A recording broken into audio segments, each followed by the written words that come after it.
Terus kalau C itu apa? C itu adalah posisi tegangan yang diminta. Nah, biasanya dalam soal, posisi tegangan yang diminta itu rata-rata maksimum.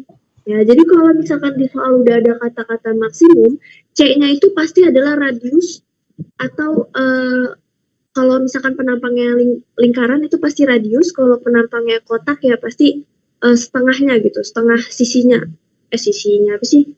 Pokoknya titik dari pusat ke permukaan paling luarnya, kayak gitu.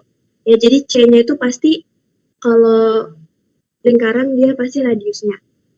Oke, terus kalau J itu adalah inersia polar. Nah, untuk inersia polar ini sendiri, dia lingkaran ya. Nah, yang untuk bukan lingkaran itu belum gue masukin ke sini karena gue belum dapet yang tabel yang beneran gitu, emang beneran. Maksudnya yang kayak enak dibaca gitu. Nah, kalau misalkan teman-teman punya daftar inersia polarnya yang lengkap, please kirim ya ke grup ya. Soalnya ini yang gue rangkum baru yang lingkaran aja. Ya kalau lingkaran sendiri, kalau penampangnya lingkaran itu kan ada yang pejal, ya yang solid, ada yang hollow. Ya, kalau yang pejal itu rumus inersia polarnya kalau dia yang diketahuinya R, pi R pangkat 4/2, kalau yang diketahuinya D, ya pi D pangkat 4/32. Ya, jadi ini kondisional aja tergantung yang diketahuinya apa. Kayak gitu, ini bisa pakai antara ini atau ini. Kalau misalkan yang hollow ya tinggal dikurangin aja. Kalau R2 itu adalah radius yang terluarnya, radius outernya. Kalau R1 itu radius di dalamnya. Ya, sama yang D2 sama D1 juga sama. Oke? Kayak gitu. Dan nanti tinggal dimasukin ke rumus aja untuk yang inersia polar. Terus ini aman kan ya harusnya? Tal mau nanya, Tal? Boleh. Ini untuk yang hollow ini kan ada radiusnya ada 2 nih. Radius yang pertama yang kecil sama radius kedua yang gede. Nah, kalau misalnya yang radius kedua itu dia panjang yang lingkaran luarnya doang kan, nggak termasuk sama yang lingkaran dalam, maksudnya nggak digabung gitu? Nggak digabung, kan ini ada 2 lingkaran ya. Dia ada 2 lingkaran. Yeah. Nah, R2 itu adalah radius lingkaran yang paling gede. Nah, R1 itu adalah radius lingkaran yang kecil ini. Tapi dia ditarik dari pusat yang sama. Ya, kalau R2 sampai yang lingkaran gede, kalau R1 sampai lingkaran kecil doang. Oke, Tal, thank you, Tal. Misalnya ya luarnya hollow tapi dalamnya ada isinya lagi gimana, Tal? Gimana? Kayak double gitu, material di dalam ada, di luar ada gitu. Tapi yang di luar tuh sifatnya lebih hollow, sedangkan yang dalam tuh pejal gitu. Maksudnya gimana? Di luar hollow, di dalam pejal? Itu bismillah aja udah. So, kalau kita misalnya dapat soal gitu, si bendanya itu ada bagian luar gitu, misalnya kayak besi, dia itu hollow, tapi di dalam hollownya itu nggak kopong tapi ada isinya, kayak koper gitu pejalnya. Jujur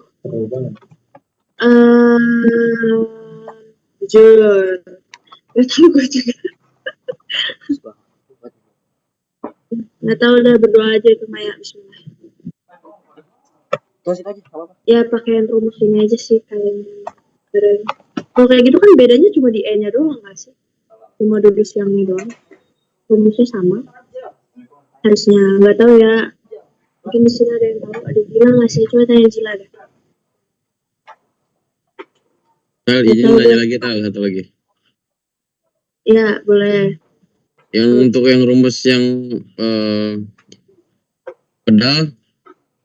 pejal, sorry. Tipo. Itu yang rumus yang kedua itu kenapa ada 3 pangkat 2? 32 betul. Yang 32. Ya, itu udah rumus dari sononya. Oh, gue nggak tahu nih dari mana ya. Pokoknya yang gue nemu ini sih, tapi pas gue itu bener om. Kayaknya. Pukul aja, Tal. Ya, lu kalau mau nanya asal mula rumus kayak Mas Dani, gue nggak tahu. Oke, Tal. Ya, soalnya gue juga masih takutnya lu tahu kan. Oke, lanjut. rumus-rumus apa? Ya pokoknya gitu ya. Pokoknya yang ini dipakai kalau yang diketahui R, yang ini dipakai kalau diketahui D. Sebenarnya kalau yang diketahui D kan tinggal dibagi 2 aja udah jadi R ya. Ya pokoknya tinggal kondisional aja lah, itu terserah kita mau pakai yang mana ya. Terus habis itu ada roda gigi. Itu ya. 32 3 kuadrat Tal. 32 ini 32. Ke 32 ya. 32. Oke. Ini nggak bisa dihapus ya, pokoknya 32 lah. Nah terus kan waktu itu katanya ada roda gigi apa enggak sih? Ya pokoknya kalau misalkan ada roda gigi, ini tuh ada prinsip roda gigi yang mungkin bakal kepake ya. Jadi kalau roda giginya disusun atau di ininya tuh kadang kan dia nempel begini atau dia pakai rantai kan roda giginya. Nah dia itu rumusnya itu kalau misalkan sorry ini kayak kebalik. Harusnya kita ngomongin kecepatan sudut dulu. Jadi kecepatan sudut itu apa? Kecepatan sudut itu sebenarnya adalah kecepatan putarnya atau RPM. Sebenarnya itu satuan lainnya dari kecepatan sudut itu adalah RPM. Tapi satuan SI-nya tuh radian per sekon. Ya. Jadi kecepatan sudut itu adalah kecepatan putar.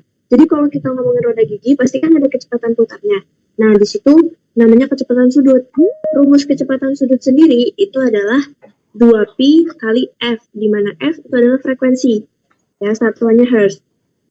Nah, terus nanti di soal ya, nanti ada contoh soalnya, itu misalkan kita udah diketahui radiusnya, tapi kita pengen tahu kecepatan sudutnya gitu. Misalkan kita cuma tahu kecepatan sudut yang kecil, kita nggak tahu nih kecepatan sudut yang gede yang mana, yang berapa gitu. Nah ini kita bisa pakai persamaan ini. Atau kalau di maintenance juga udah diajarin sih yang diameter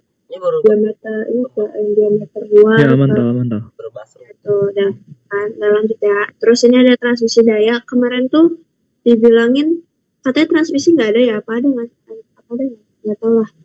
Pokoknya Gak ada tapi dikasih tahu kan rumusnya. Iya, katanya sih nggak ada transmisi daya ya. Nah, cuman ini buat jaga-jaga aja. Rumusnya kayak gini. Jadi P di sini tuh bukan gaya, tapi di sini adalah power atau daya. Ya, satuannya watt. Terus T di sini adalah torsi. W di sini atau biasanya disebutnya omega gini. Itu adalah kecepatan sudut ya. Yang tadi. Rumusnya tuh ini. Tapi kayak nggak bakal keluar. Terus yang terakhir itu ada angle of twist atau sudut puntir. Nah, ini kayaknya sih bakal keluar. Rumusnya tuh sudut puntir sama dengan T. Ini T-nya T biasa berarti torsi. L0 panjang awal per J inersia polar yang tadi sama G modulus geser. Nah, biasanya modulus geser ini tuh udah dikasih tahu atau kita harus lihat dari tabel. Jadi, waktu itu juga di kelas Mas Dani pernah bilang kalian boleh ngeprint tabel yang inian material loh. Nah itu jadi mungkin teman-teman bisa siapin juga tabelnya buat jaga-jaga aja sih. Kayak gitu ya, tabel modulus geser sama modulus elastisitas. Oke. Udah itu aja sih kayaknya ya rumusnya. Bismillah. Terus ada konversi-konversi sini ya, kalau misalkan dia Pascal itu satuannya tuh Newton per meter pangkat 2. Kalau megapascal tuh meternya diganti jadi milimeter. Kalau gigapascal tuh ini ada pangkat 2 ya. Kilonewton per milimeter pangkat 2. Oke. Ini nanti pasti kepake sih. Mohon maaf Tal. Ya. Boleh ditulis bentar Tal? Maaf ya. Ditulis bentar.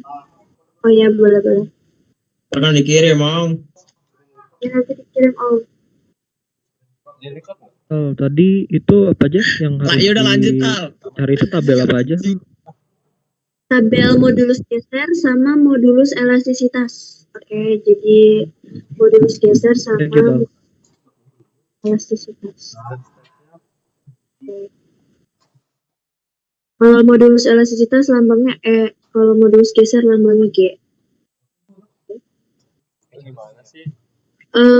Terus ini tadi konversi, terus juga ini ya kalau dari radian per second, kalau dari RPM misalkan yang diketahuinya RPM. Nah, RPM itu harus diubah ke radian per sekon. Nah, caranya si RPM-nya tinggal dikali sama 2pi per 60. Nah, itu udah langsung convert ke radian per second. Terus, yang harus diperhatikan juga di angle of twist ini dia tuh satuannya kan radian ya. Jadi bukan derajat. Jadi kalau kita langsung kasih jawabannya itu pasti salah. Jadi harus kita ganti ke derajat. Kalau pakai kalkulator kan bisa langsung otomatis ya ganti ke derajat. Tapi kalau misalkan mau hitung langsung juga bisa pakai ini. Jadi si radiannya nanti tinggal dikali sama 180 derajat per pi. Atau kalau dari derajat mau diganti ke radian, itu tinggal dibalik aja jadi pi.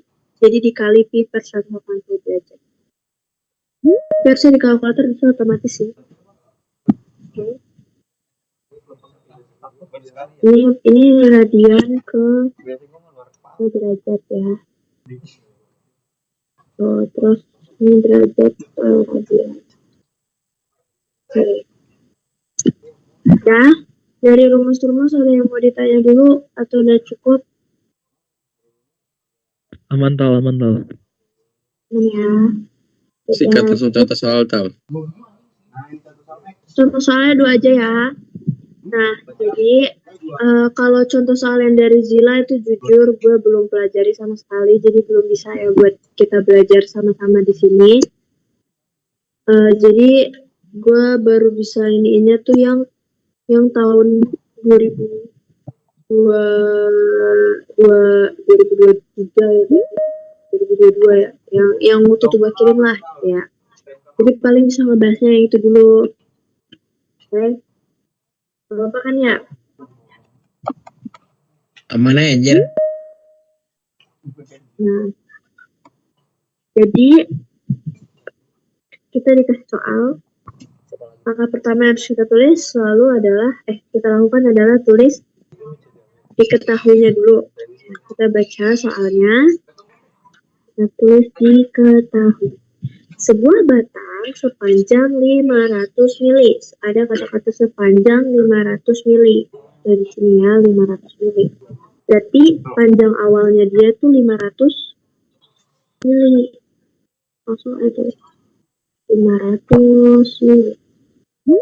Dan diameter 16 mili. Diameternya 16 mili. Pertambahan panjang batang ke arah sumbu X itu 300 mikron.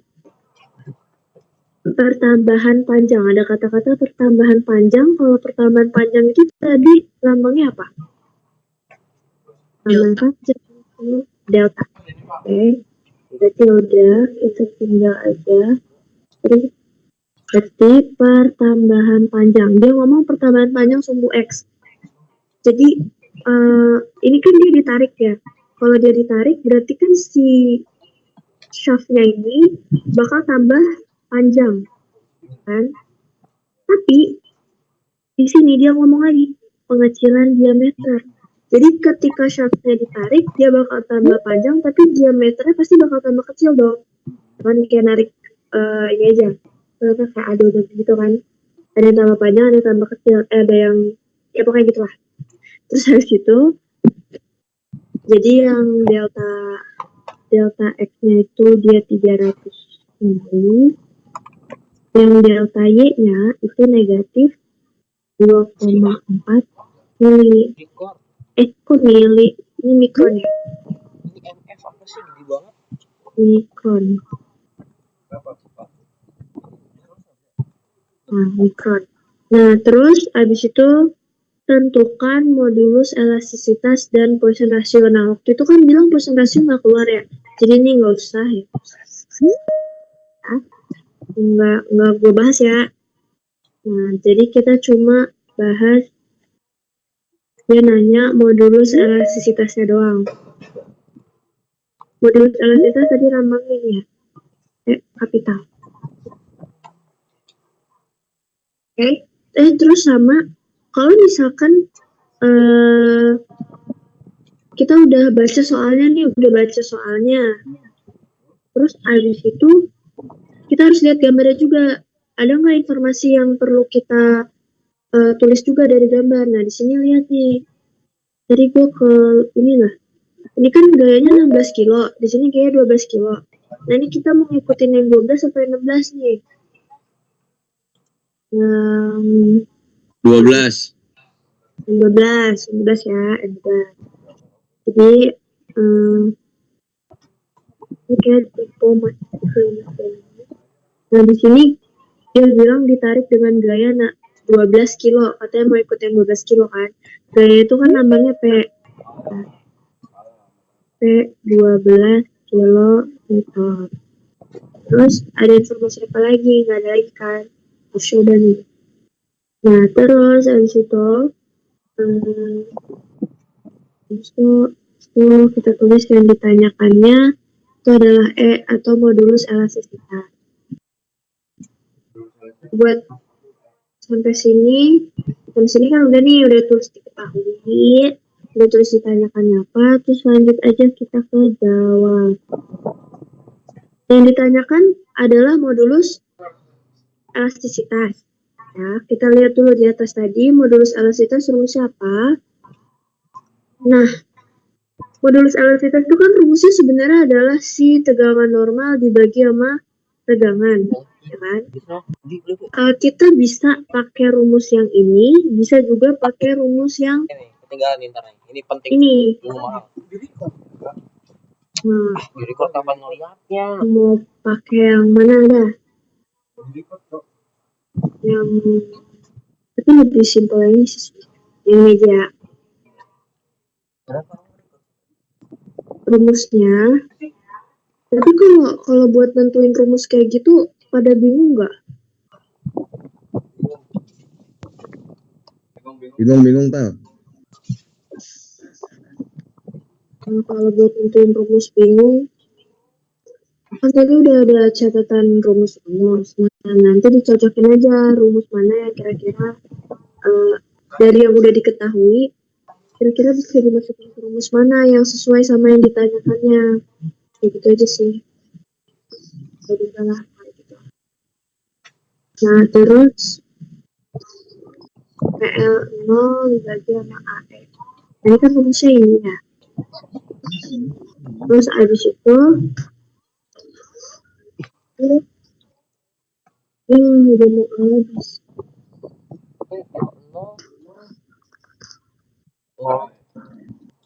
Bentar guys. Bentar guys, dapat Talita guys. Oke.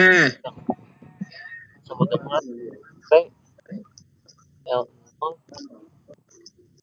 O E.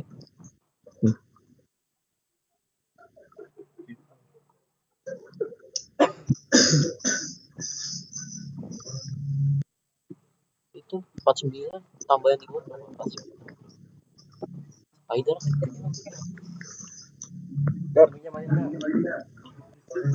Oke, ya, jadi sini kita bakal ngitung modulus elastisitas pakai rumus yang ini rumus delta tadi. Nah, yang ditanyakan adalah modulus elastisitas kan, berarti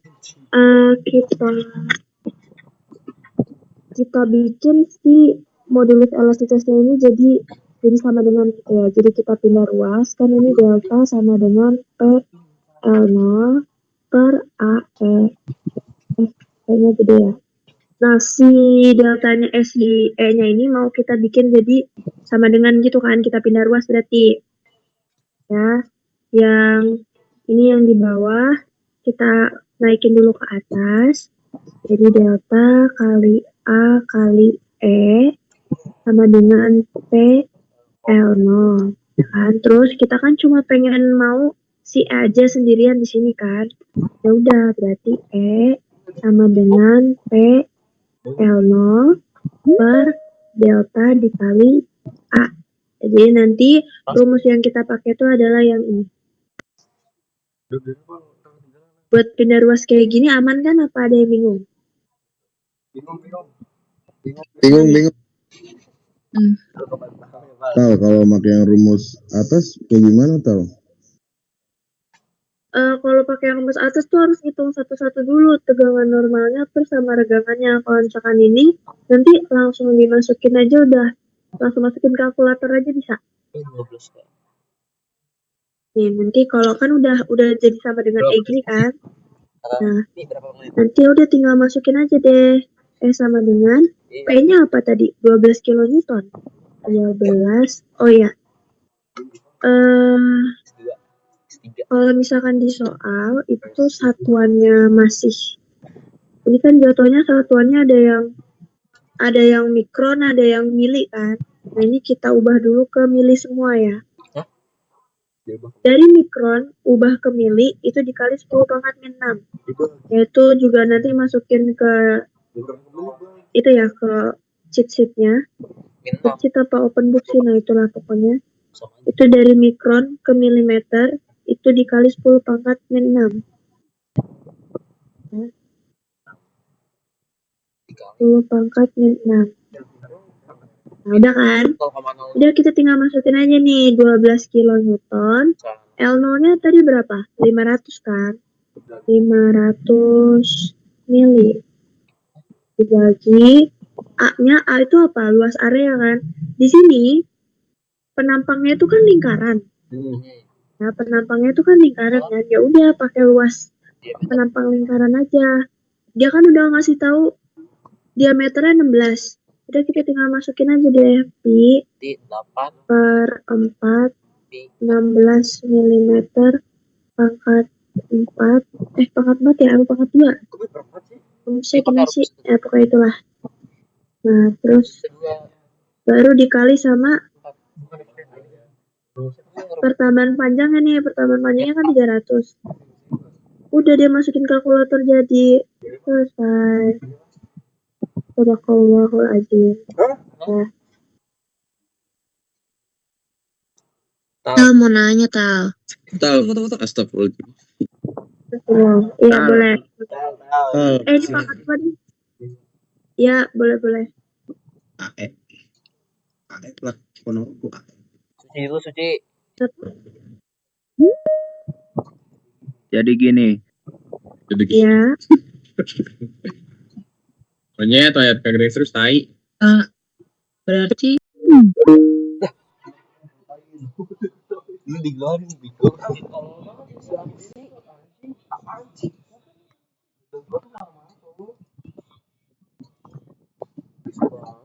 Asik banget bocah. Kan cepat. Iya. Yang ini. Mana sampai? Nih berhasil. Nah, bisa. Udah.